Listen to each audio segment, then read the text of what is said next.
오늘부터 이제 한 5번이 될지 6번이 될지 모르겠는데 보혈에 관한 설교를 좀 시리즈로 하려고 합니다. 여러분들이 매 시간 기도해 주시고 격려해 주시면서 나와 주시면 감사드리겠습니다. 사람이 살아가는 곳에는 갈등이 있습니다. 부부 간의 갈등, 고부 간의 갈등, 친구 간의 갈등, 여러 가지 갈등들이 많이 있습니다. 이 갈등이라고 하는 것은 생각과 가치관이 다르기 때문에 나타나는 현상이죠. 삶의 문화가 다르기 때문에 생기는 것들입니다. 이 갈등이라고 하는 한문어를 보게 되면 칡과 그리고 등나무를 의미합니다. 놀랍게도 이 칡이라고 하는 것은 왼쪽으로 해서 오른쪽으로 이렇게 감아 올라갑니다. 등나무는 오른쪽에서 왼쪽으로 감아 올라갑니다. 한마디로 얘기하면 이렇게 왼쪽과 오른쪽에서 얽히고 설켜 있는 그런 그 어려운 문제를 갈등이다 이렇게 표현하고 있는 거죠. 갈등은 인간관계가 까다롭게 얽혀져서 정말 나타나는 일들 중에 하나가 갈등입니다. 오늘 이 본문은 갈등이 처음으로 시작된 내용입니다. 하나님께서 에덴 동산에 선악과를 두고 이것은 손대지 말아라 얘기하고 아담과 하와는 그대로 순종하며 살아가는데 어느 날 갑자기 사탄이 찾아와서 꾸덕입니다. 야, 이거 먹으면 하나님처럼 눈이 밝아진다 라는 말을 딱 집어넣는 순간에 이 아담과 하와의 마음속에 갈등이 계속 일어나기 시작합니다. 그래서 이제 부부지간에 이건 안 돼, 하나님이 건들지 말라고 했기 때문에 건들면 큰일 나, 이렇게 서로 다독거리며 있는데 이 사탄이라고 하는 놈이 가만히 내버려 두질 않아요. 계속 와서 꼬드기는 거예요. 너 그거 먹으면 하나님처럼 밝아지는데 왜 그걸 안 따먹고 그렇게 하느냐? 그러니까 아담이 계속 아내를 이제 말리는 거죠. 그러니까 이 하와가 갑작스레 하는 말이 야, 따먹을 수도 있지 뭘 그래 하면서 굉장히 난처한 말을 하게 되는 겁니다. 사실 이 선악과라는 문제를 놓고 부부간의 갈등이 계속 일어나게 됩니다.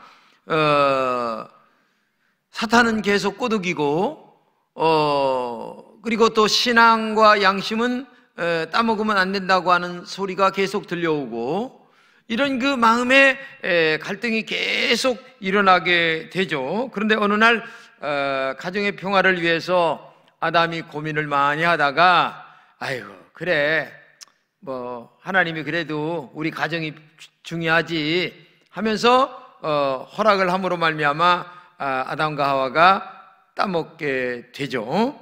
그래서 이제 문제가 시작이 되는 겁니다. 근데 여러분의 가정도 마찬가지일 겁니다. 아마 남편은 그래도 믿음으로 살려고 하기도 하는 분도 있을 거고 반대적으로 아내가 믿음으로 살려고 하는 분도 있을 겁니다. 그런데 둘 중에 신앙이 딱 맞아떨어져서 야, 우리는 믿음으로 살아야 돼, 하나님 말씀대로 살아야 돼, 참 당신 훌륭해 하면서 이렇게 하는 반면에 야, 그러면 안 되지, 아무개 집사봐, 우리보다 훨씬 더 오래 믿었는데 개떡같이 믿고 있는데 어떻게 그렇게 찰떡같이 믿으려고 그려? 그 믿음도 아니여, 요즘 어디 그렇게 믿음으로 살아가는 사람이 있어? 하면서 이렇게 이제 아내가 굉장히 아주 믿음 아닌 얘기를 할 때에 그런가? 하면서 홀라당 넘어가는 경우도 많이 있어요. 그래서 이 교회 이 장로님을 뽑을 적에는 장로님도 훌륭한 것을 보지만 사실은 그 부인이 얼마나 더 훌륭한가를 봐야 되는 거예요. 남자가 제대로 못 나갈 때에 아내가 옆에서 여보, 당신 장로로서 그러면 안 되지, 믿음으로 살아야지, 말씀대로 살아야지, 다른 사람이야 뭐라고 하든 하나님 말씀이 이렇게 얘기하고 있잖아, 이렇게 얘기하는 훌륭한 아내가 있는 사람은 그래도 곁길로 빠지려고 가다가 그래도 바른 길로 가는데 똑같이 곁길로 빠지네, 아담과 하와처럼. 이거는 죽는 가정이죠. 선악과를 따먹으로 말미암아 이때부터 죄가 인간 안에 들어오게 됩니다. 죄는 하나님을 향한 인간의 교만을 얘기하죠. 하나님을 향한 교만은 하나님의 섭리와 뜻을 거스르게 되죠. 그리고 하나님과 넘어서는 안 될 경계선을 넘어가기 시작하는 것입니다. 결국 하나님을 대적하고 원수가 되고, 죄는 하나님의 거룩한 영역을 침범하는 문제까지 다다르게 되는 것입니다. 사실 이 세상의 모든 중심은 하나님이어야만 합니다. 그런데 이 선악과를 따먹음으로 말미암아 인간이 중심선에 서려고 하는 문제가 발생하게 되는 것입니다. 선악과는 하나님과 인간 사이에 신뢰를 의미하는 표시인데, 선악과를 따먹으면 하나님이 너 죽는다라고 하는 경고 메시지를 몇 번적으로 보냈는데도 불구하고 사탄의 유혹에 결국 넘어가서 선악과를 따먹음으로 말미암아 죽음이 그들에게 오게 됐다. 선악과를 따먹음으로 죄가 인간 안에 들어온 것을 본문 8절을 이렇게 얘기합니다. 그들이 날이 서늘할 때에 동산에 거니시는 여호와 하나님의 음성을 듣고 아담과 그 아내가 여호와 하나님의 낯을 피하여 동산나무 사이에 숨은지라. 여러분, 그 하나님과의 계약 파괴가 되면서 죄가 들어오게 되죠. 죄가 들어오면서 두 가지의 큰 문제가 생기게 됩니다. 하나는 하나님의 낯을 피하려고 하는 습관이 인간들 속에 들어오기 시작합니다. 그리고 숨어버립니다. 숨었다라고 하는 얘기가 나옵니다. 한마디로 얘기하면 죄는 하나님의 곁을 인간이 떠나게 되는 결과를 가져오게 된다는 얘기입니다. 이것을 사도 바울은 로마서 5장에서 이렇게 얘기합니다. 이러므로 한 사람으로 말미암아 죄가 세상에 들어오고 죄로 말미암아 사망이 왔나니 이와 같이 모든 사람이 죄를 지었으므로 사망이 모든 사람에게 이르렀느니라. 한마디로 얘기하면 사망이 왔다. 죄가 들어옴으로 사망이 왔다. 이런 죄의 결과를 좀 더 간단하게 정리해 보겠습니다. 첫째는 인간이 저지른 죄의 결과는 죽음입니다. 육적 죽음과 영적 죽음입니다. 한마디로 얘기하면 여러분들도 아무리 미모를 갖고 있어도 살다가 죽게 돼 있고, 그 다음에 영적으로 하나님을 모르게 되면 지옥불에 떨어질 수밖에 없는 겁니다. 이러한 영적 죽음은 하나님과의 단절에서 시작이 된 거죠. 영적 죽음은 하나님과의 관계가 파괴된 것을 얘기하는 겁니다. 자기를 상실했습니다. 에베소 2장 1절에 이렇게 얘기합니다. 여러분은 불순종과 죄 때문에 영적으로 죽었던 사람들입니다. 아주 단정하는 거죠. 죽었다. 그 다음에 로마서 6장 23절에 이렇게 얘기합니다. 죄의 삭은 사망이다. 결론입니다. 이게 죽음이에요. 죽음. 육적 죽음, 영적 죽음. 두 번째는 죄의 결과는 욕심이 인간 마음에 가득 채워졌습니다. 아무리 갖고 있어도 더 갖고 싶어하는 것이 인간의 욕망입니다. 여러분, 요번에 그 LH 사건 보세요. 연봉이 보통 한 8천만 원 이상 넘는다고 그러더라고요. 8천만 원 연봉 받는 사람 그렇게 흔치 않습니다. 근데 얼마나 죄가 욕심이 들어왔는지 더 갖고 싶은 욕망 때문에 해서는 안 될 짓을 하다가 이미 죽은 사람이 2명인데 앞으로 얼마나 더 죽을지 알 수가 없죠.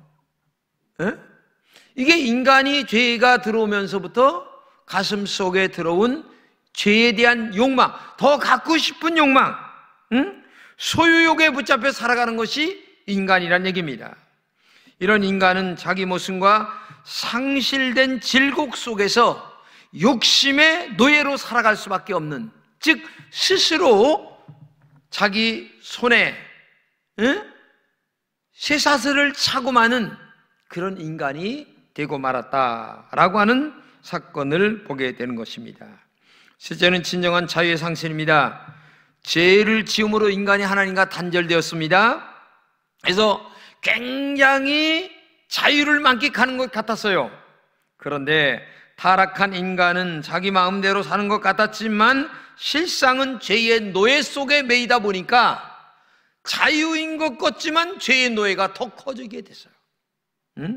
한마디로 얘기하면 진정한 자유를 잃어버리게 됐다. 사실은 진정한 자유는 하나님과 인간과의 관계 속에서 연결된 속에서 누리는, 그러니까 가정의 울타리 안에서 살아가는 게 진정한 자유란 얘기죠.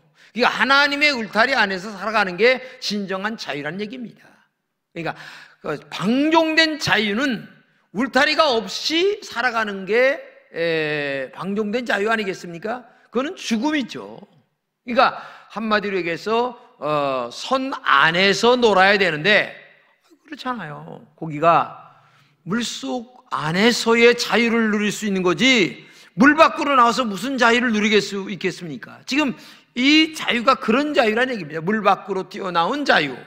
그 한마디로 얘기하면 죽음을 자초하는 자유였다. 네 번째는 불안과 고통의 병에 걸리게 됐죠. 자기를 잃어버린 인간은 보이지 않는 불안과 고통병에 걸리게 됩니다. 하나님과 단절되고 이웃과 단절되고 자기중심적으로 혼자 살아가는 마음이 있었습니다. 자기중심적으로 살아가는 사람은 죽음에 대한 불안이 올 수밖에 없습니다. 도저히 예측할 수 없는 미래에 대한 불안에 떨고 있을 수밖에 없죠. 위험 불안에 허우적거릴 수 있죠. 자기중심적으로 살아가는 인간은 불안의 벼랑으로 계속 떨어지는 것이 인간의 현 주소다. 인간이 저지른 죄는 하나님과의 관계의 파괴, 결국 죄의 노예가 되었다라고 볼 수가 있는 거죠. 얼마나 죄의 노예가 되었는지 사도 바울은 솔직하게 이렇게 얘기합니다.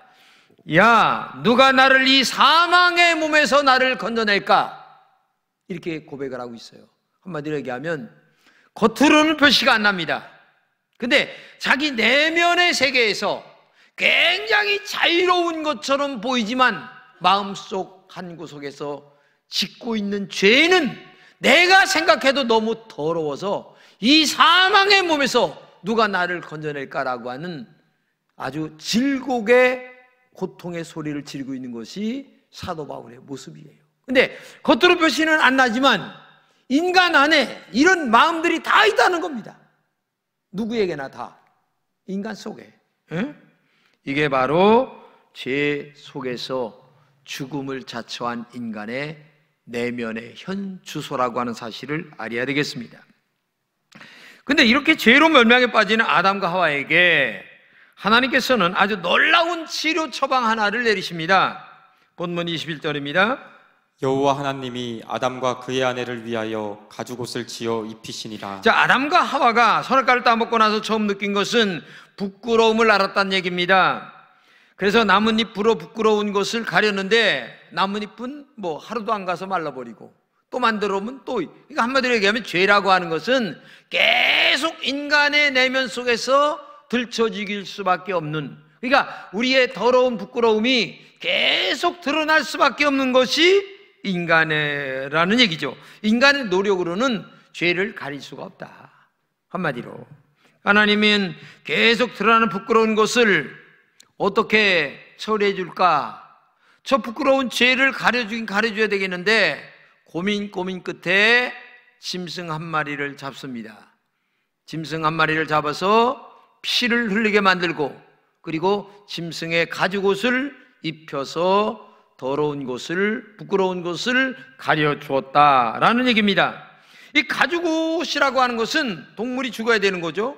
피를 흘려야 되는 겁니다. 죽어야 된다는 얘기입니다. 죽음과 피가 없이는 가죽옷이 만들어질 수 없다는 얘기입니다. 이것은 한마디로 얘기한다면 앞으로 내가 너희들을 위하여 십자가에 피 흘려 죽어서 너희들의 더러운 죄를 내가 가려줄 것이라고 하는 예표를 우리에게 일찍이 아담과 하와가 죄를 짓고 난 다음에 만들어주신 구원의 은총을 우리에게 보여주신 사건이라고 보는 거죠. 그래서 창세기 3장 15절 이렇게 얘기합니다. 내가 너를 여자와 원수가 되게 하고 너의 후손도 여자의 후손과 원수가 되게 하겠다. 여자의 후손이 내 머리를 상하게 할 것이며 너는 그의 발꿈치를 상하게 할 것이다. 이것은 최초에 하나님께서 사탄에게 내린 경고의 말씀이에요. 그러니까 여자의 후손이 누굽니까? 예수 그리스도를 얘기하는 겁니다. 예수 그분께서 너의 머리를 박살낼 것이다. 머리를 박살낸다는 말은 죽여버린다는 얘기입니다. 그러나 네가 내 발뒤꿈치는 물 것이다. 발뒤꿈치는 물어봐야 조금 있으면 낫는 거예요.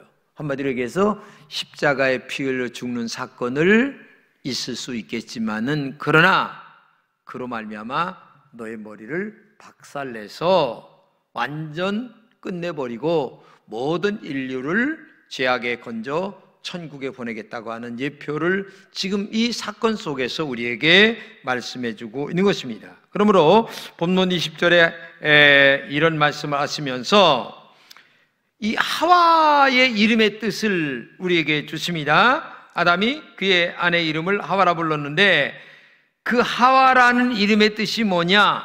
산자의 어미가 된다. 다른 말로 얘기하면 열국의 어미가 된다, 이런 뜻입니다.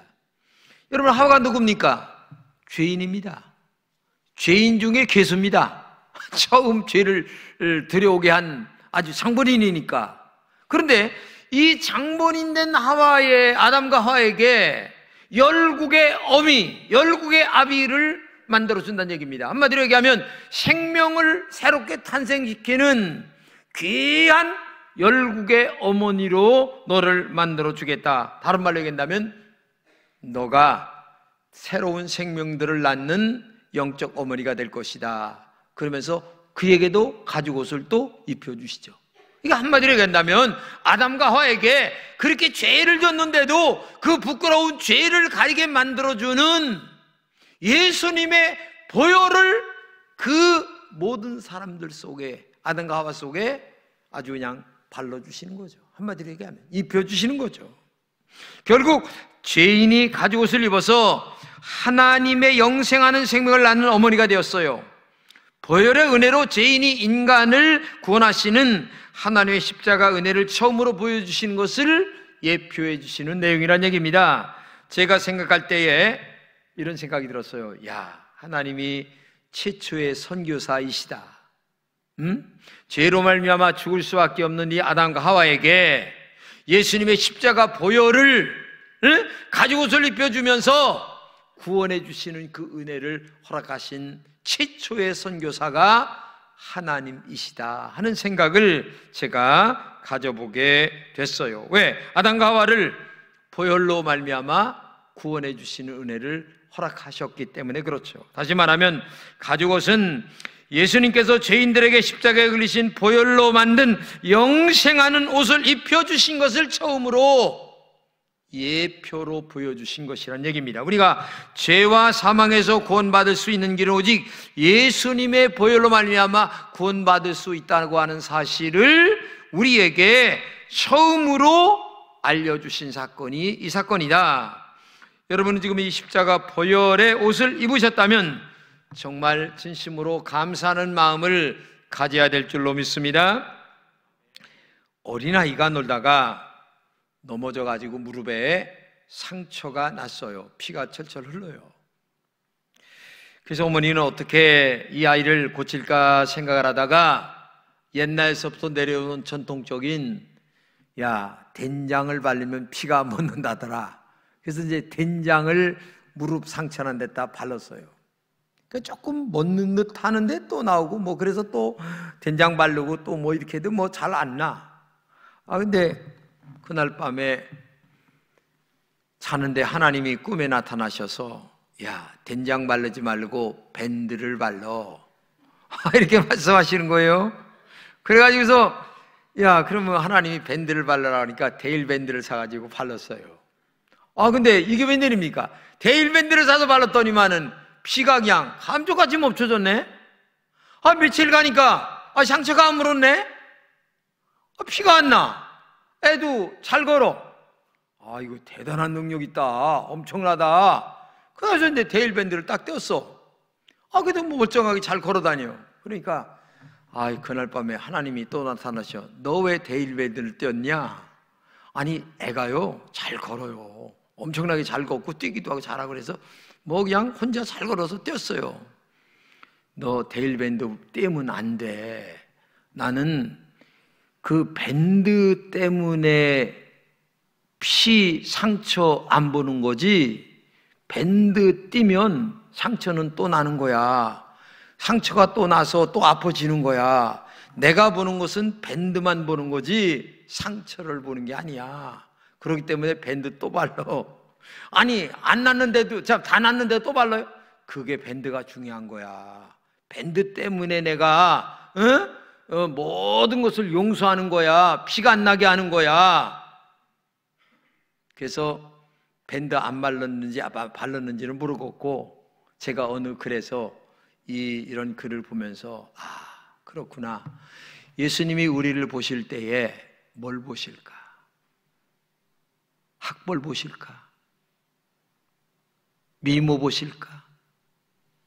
예수님이 우리를 보실 때에 돈 보실까?